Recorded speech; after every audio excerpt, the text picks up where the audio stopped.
काके घमंड है तोला।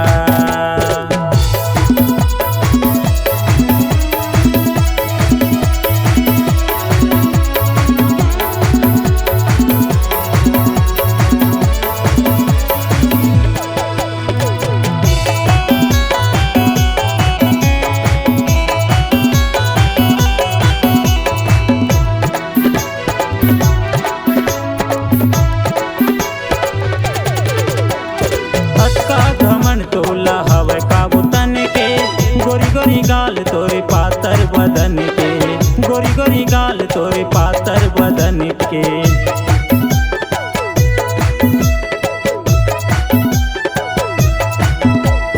काबर घमंड नहीं रही रे ये तन के, चढ़ती जवानी ला रखे हो जतन के, चढ़ती जवानी ला रखे हो जतन के।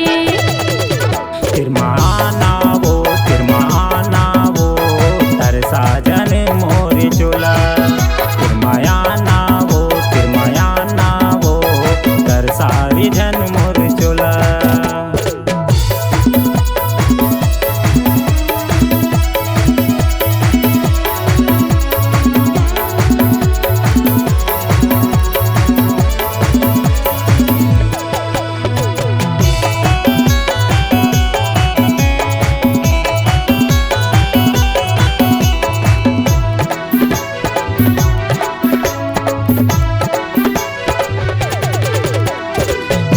लगे हव तोरे बोरे गाई, तोला बना हूँ मैं अपन लुगाई, तोला बना हूँ मैं अपन लुगाई।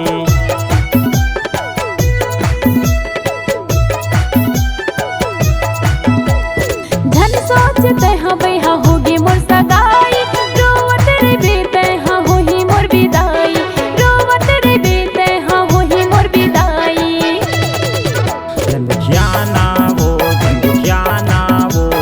मर जाऊं मैं हाँ गोला माया ना रे फिर माया ना वो धन वैसा दे हाँ गोला।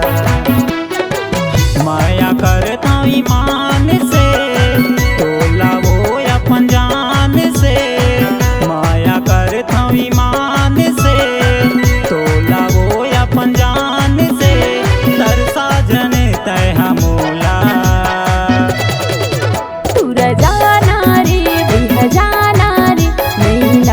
शरम ये तोला। ये बताना वो काके घमंड है तोला। राजा नागा बिहानागा मया करथाओ महु तोला। अरे माया करथाओ मैं तोला, हम मया करथाओ महु तोला। C-Log Digital Recording Studio, Cordoba. Contact number 9907119215.